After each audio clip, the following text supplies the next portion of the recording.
In today's Leeds news, players who could exit this summer. Hull's financial headache could delay Gelhardt move.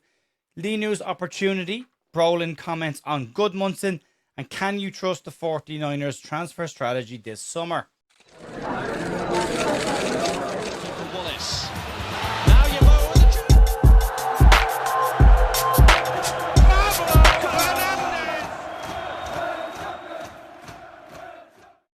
Thursday, the 18th of June with your Leeds United news. Hope you are all having a cracking week so far.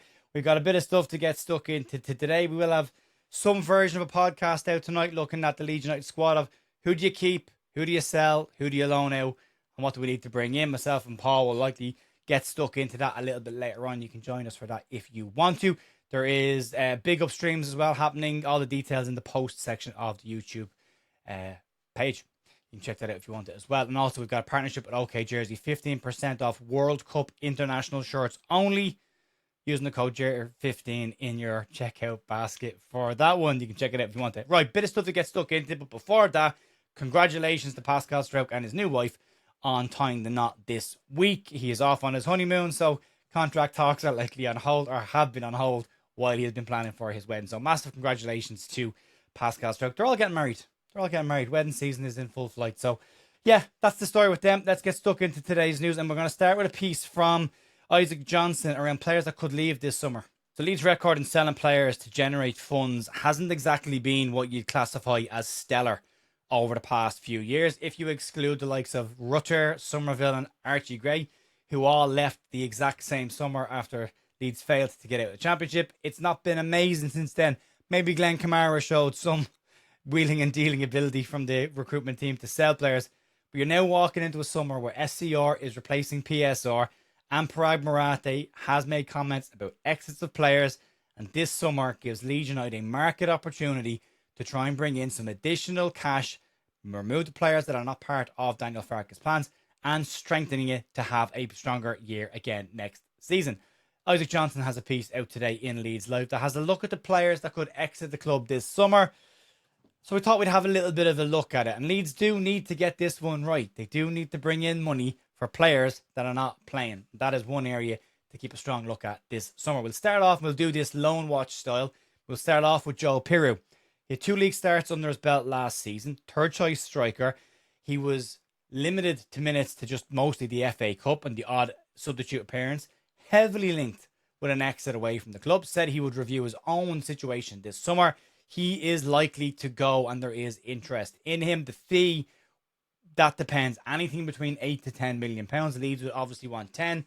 Has his stock dropped a little bit from not playing so much in the Premier League?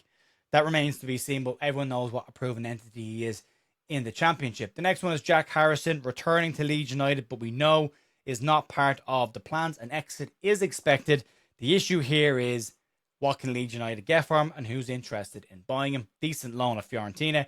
Contract termination probably off the table because of how much money that would cost Leeds, and that would come out of our football revenue. And New England Revolution in the MLS are set to be interested in him. It's interest at this moment in time. Nothing more concrete than that.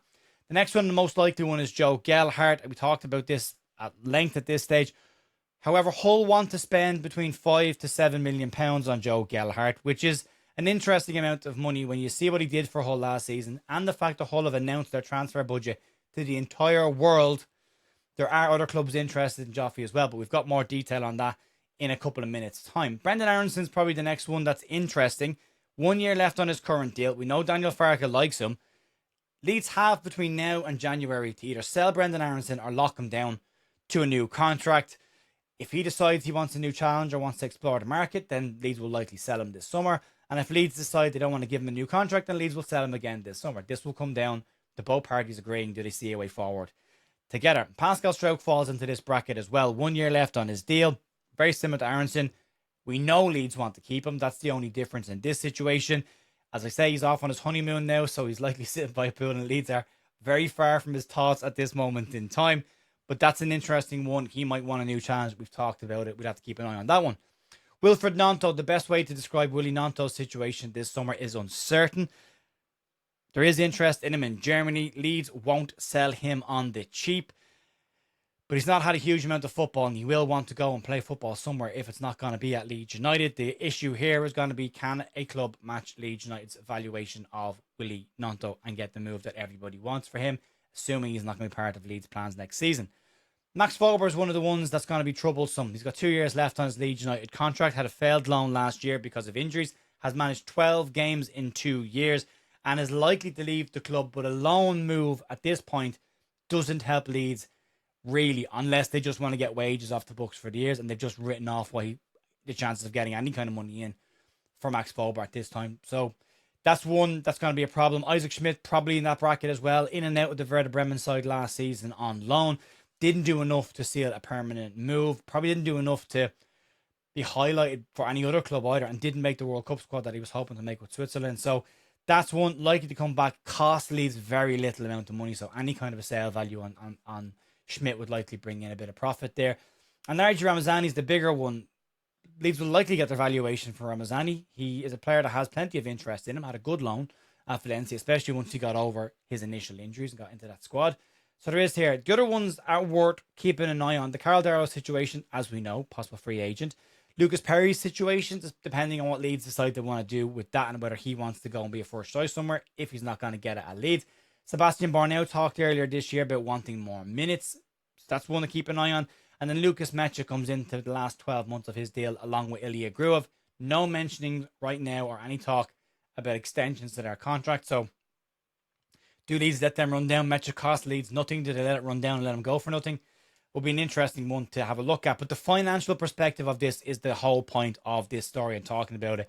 And from a slightly pessimistic version of this, I still think Leeds could probably bring in about 50 million quid if they can get these players off of the books. And that requires them getting the exact valuation on the likes of Ramazani, Gnonto and Gelhardt. And it means probably losing a bit of money on the likes of Harrison, Schmidt and Max Verber as well. But they need to get them sorted early and out the door so they can plan that money for potential incomings as well. 50 million quid, if they can get that in, could be two players that could really add some quality to the squad as well.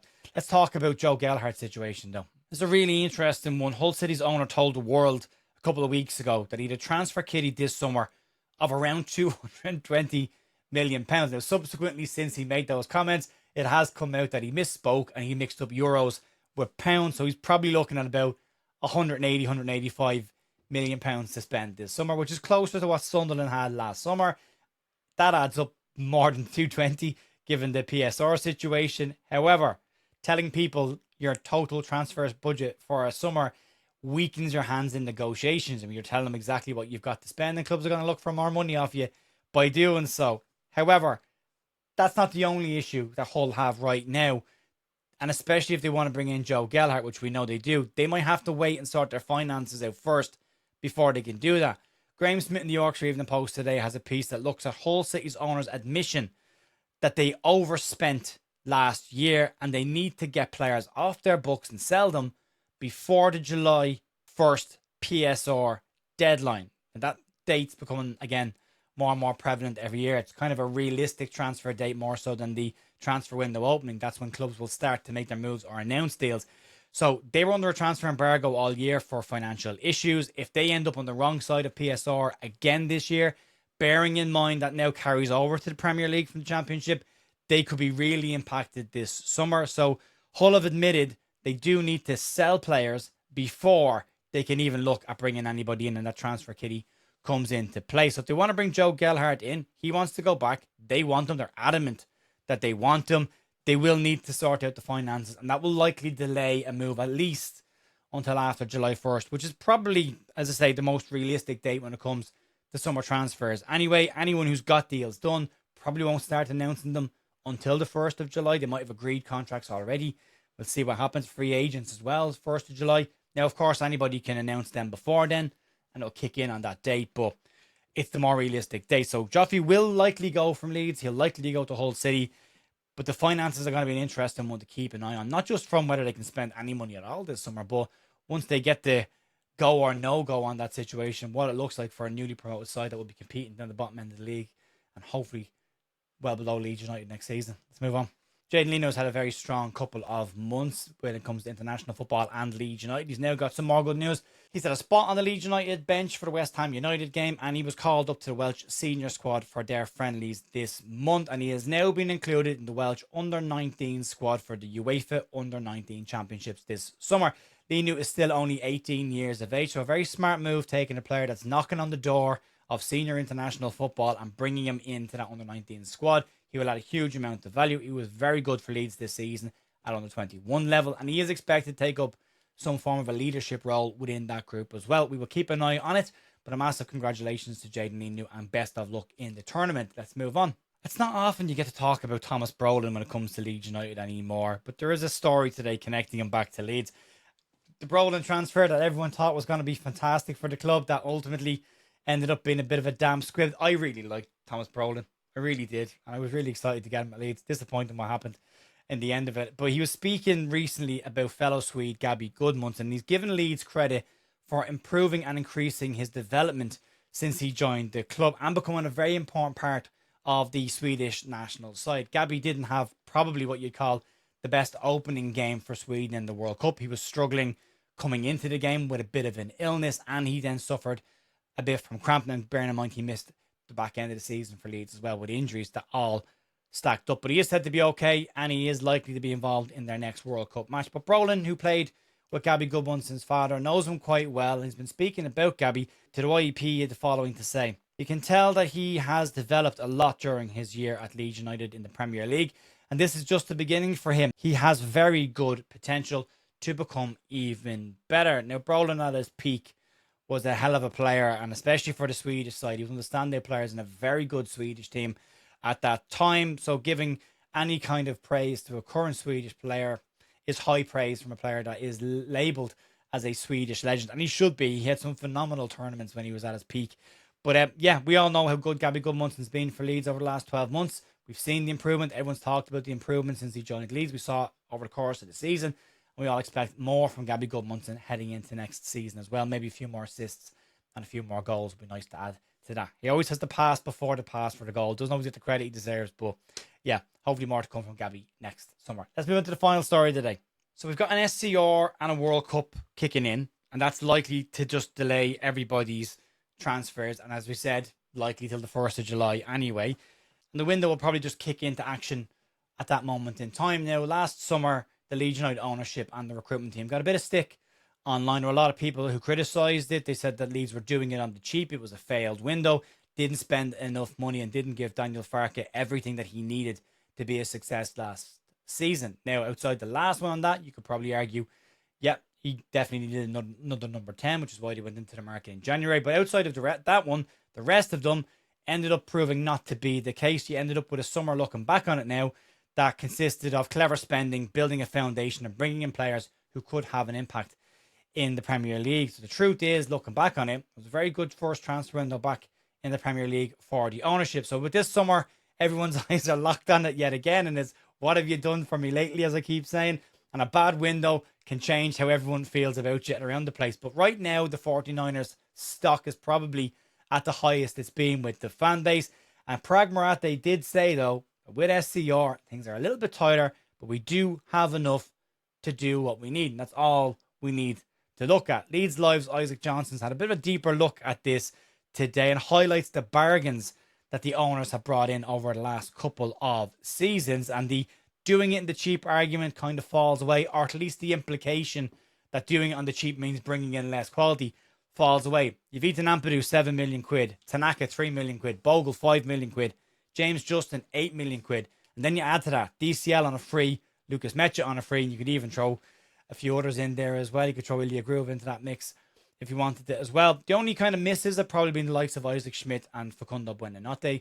Lucas Perry is still questionable at this moment in time. Had some very good moments in the FA Cup last year, so not a complete disaster, and could still grow into being Leeds United's first choice keeper. But this summer, it's not expected to be much different from last summer. Expect strategic moves, no bidding wars from the club, and no overinflated price tags. Leeds will want to improve the squad this summer, give Daniel Farke what he needs without sacrificing the financial safety of the football club or, as Marat said, breaching the SCR rules. So what can you expect from Leeds this summer in the transfer market? Well, it's expected that Leeds will spend around about £100 million, which is significantly more than Leeds spent the second season in the Premier League under the last ownership. And if they can get some exits out the door as well, then maybe Leeds will have a few more quid to spend. If they can get 50 million quid in, that could be an additional 2 quality players for our squad as well. So the question of, can you trust the 49ers ownership and the recruitment team coming into this summer? Well, based on the last 3 summers, and that's all we can base it off with facts, yeah, probably right now. For me, they've got credit in the bank, but we won't be able to judge this summer's transfer window until the end of the season. We will attempt to do it a couple of weeks into the year and in the mid part of the season. Some people will write players off immediately. Others will wait till they've had 2 games under their belt and talk about how poor they are. But I think if we're being realistic about this and honest, you can't make a full decision until the end of the season. But if you look at the last 3 summer windows, they've all been decent. They've all built that squad that's there right now. This is a really important window for Leeds to get right, and they will need to make sure they can elevate the quality level of the squad and bring in that the individual quality they've talked about not necessarily having. On rumour mill stuff, one really quick one just to get out of the way, wipe it off your bingo card. Abubakar Sidi Kinte linked with Leeds United last month and into this month. Young player, had interest between Leeds, Crystal Palace I think as well, and the Saudi Pro League.